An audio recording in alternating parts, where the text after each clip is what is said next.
تو نماز بھی پڑھ، عبادت بھی کر، لیکن یہ بھی خیال رکھ کہ دنیا میں نماز والے نبی کا نظام بھی قائم کرنا ہے۔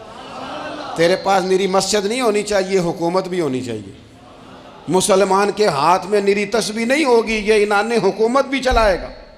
اس کے اندر خودداری ہوگی۔ حضرت عمر تہجد بھی پڑھتے تھے اور سویرے حکومت بھی کرتے تھے۔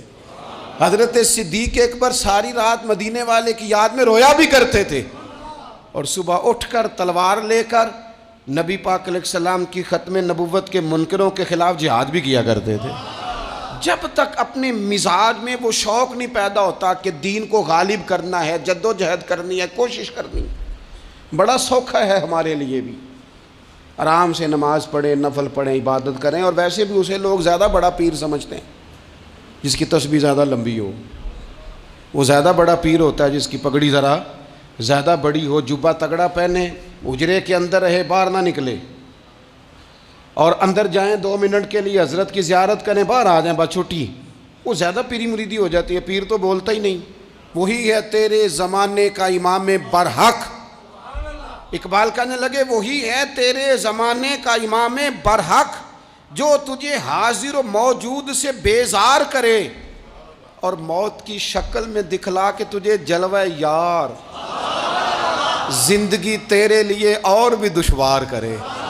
تو جو تیرا جینا مشکل کر دے نا، وہ تیرے زمانے کا امام برحق ہے، تیرے لیے زندگی دشوار کر۔ یہ کیا بات ہوئی کہ ٹھیک ہے جناب آپ موج کریں، جو دین غالب ہونے کے لیے آیا، دین کے مزاج میں غلبہ ہے، دین کی طبیعت میں غلبہ ہے۔ دیندار چھا کے وقت گزارا کرتے ہیں۔ اللہ تعالیٰ نے اس دین کے اندر وہ قرار دیا ہے، وہ وسعت دی ہے، وہ درد دیا ہے، وہ ذوق دیا ہے۔ اپنے اندر سے وہ بت توڑ ڈالیں جو بت مایوسی پھیلاتے ہیں، ان جگہوں سے نکل آئیں جہاں انسان کمزور پڑتا ہے۔ اٹھ باندھ کمر کیوں ڈرتا ہے، پھر دیکھ خدا کیا کرتا ہے۔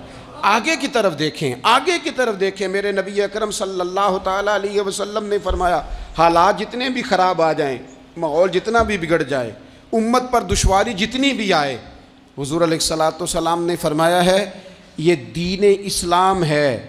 یہ مسلم کے لفظ ہیں، حضور فرماتے ہیں یہ دین ہمیشہ قائم رہے گا، اور فرمایا ایک جماعت ہوگی پوری میری امت کی جو دین اسلام کے دفاع میں کام کرتی رہے گی، جد و جہد کرتی رہے گی، کوشش کرتی رہے گی، ہمت کرتی رہے گی۔ میرے عزیز حضور نے فرمایا ہمیشہ یہ دین قائم رہے گا، اور ایک جماعت ہمیشہ اس دین کے لیے کام کرتی رہے گی۔ اور میرے نبی پاک علیہ السلام نے فرمایا 100 سال کے بعد تو اللہ ضرور اس امت میں ایک ایسا شخص پیدا کرے گا، یہ ابن ماجہ میں حدیث موجود ہے، جو اس دین کی نئے سرے سے تجدید کر دے گا۔ وہ لوگ آتے رہے، جب حالات بڑے بگڑے تو حضرت عمر بن عبدالعزیز آ گئے، حالات کا رخ بدل کے رکھ دیا۔ پھر معاملات بڑے بگڑے تو امام شافعی جیسے لوگ آ گئے، غوث اعظم جیلانی جیسے لوگ آ گئے۔ حالات بڑے بگڑے تو شیخ عبدالحق محدث دہلوی جیسے لوگ آ گئے۔ ہندوستان میں جب ماحول بڑا کٹھن ہوا تو اعلیٰ حضرت فاضل بریلوی جیسے لوگ آ گئے۔ ہر صدی کے سرے پر اللہ تعالیٰ ایک مجدد بھیجے گا، حضور کا وہ غلام دین کو نئے سرے سے تازہ کرے۔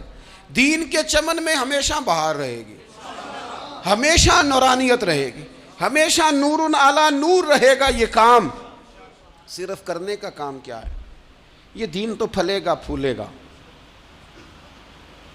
جو آگے بڑھ کے خدمت میں حصہ ڈال لے گا نا، وہ اپنا نفع کرے گا۔ یہ قرآن پاک ہے، یا ایھا الذین آمنوا ان تنصروا اللہ ینصرکم ویثبت اقدامکم۔ اللہ فرماتے ہیں لوگو اگر تم اللہ کے دین کی مدد کرو گے نا تو اللہ تمہاری مدد کرے گا، ویثبت اقدامکم، اور تمہارے قدم جما دے گا، تمہیں استقامت دے۔ تم آگے، اور دین کی مدد صرف پیسوں سے نہیں ہوتی۔ کوئی شخص سمجھے کہ فقط مال سے مدد ہوتی ہے، جب آپ وقت پر آ کر مسجد میں جمعے کی نماز ادا کرتے ہیں تو یہ بھی آپ دین کی خدمت ہی کرتے ہیں۔ جب آپ دینی اجتماعات کی رونق بڑھاتے ہیں تو یہ بھی آپ دین کی خدمت ہی کرتے ہیں۔ جب آپ کسی دین کے طالب علم کا حوصلہ بڑھا دیتے ہیں نا، بیٹے بڑی بات ہے قرآن پڑھتے رہنا، یہ بھی آپ خدمت ہی کرتے ہیں۔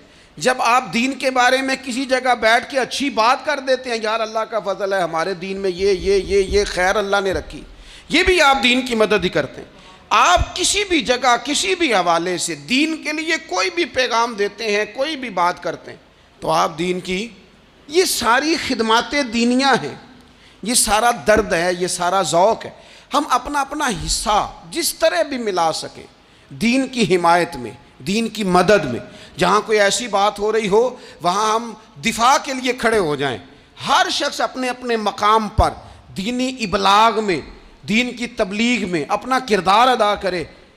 ایک جملہ کوئی بول دے نا رسول پاک کے دین کی مدد میں، ایک جملہ، یعنی کسی کو صرف اتنا کہہ دینا کہ یار تو اپنے بیٹے کو، تیرے 5 بیٹے ہیں، ایک کو قرآن مجید کا عالم ہی بنا دے، تو کہہ کے چلا گیا اور تو تیری وجہ تجھے خبر بھی نہیں کہ شاید اس نے تیری وجہ سے اسے داخل کرایا ہے، لیکن وہ اگر آ گیا پڑھ گیا تو دیکھ تجھے اجر اللہ کتنا عطا فرمائے۔ آدھا جملہ بول کے دین کے معاملے میں معاون بنے، کوئی خیر کا لفظ بول کے معاون بنے۔ ہم نہ ہمت نہیں کرتے، ہم کہتے ہیں وہ فلانا کرے گا، بڑا آدمی کرے گا، مولانا کریں گے، پیر صاحب کریں گے، اپنا اپنا حصہ، اپنی اپنی خیر۔ حضرت عمر نے بھی بڑا کام کیا ہے دین کی خدمت میں، پر سیدنا بلال کی خدمت کا کوئی انکار کر سکتا ہے؟ ڈیوٹی حضرت صدیق اکبر کی بھی زیادہ ہے، پر جناب سلمان فارسی کی خدمت کا انکار کیا جا سکتا ہے؟ ہر ایک نے کام کیا، ہر نقطے کا اپنا عروج ہے، اور یہ دین غالب ہوگا، غالب۔ یہ مت سمجھیں تھوڑے سے حالات کمزور آئے ہیں اور تھوڑا سا مسلمان محکوم ہوئے ہیں مالی طور، اپنی کوتاہیوں کی وجہ سے ہوئے، اپنی غلطیوں کی وجہ سے ہوئے، اپنے اعمال کے سبب ہوئے، تو ڈر ڈر کے نہ جئیں۔ نبی پاک صلی اللہ تعالی علیہ وسلم سفر پہ تشریف لے گئے،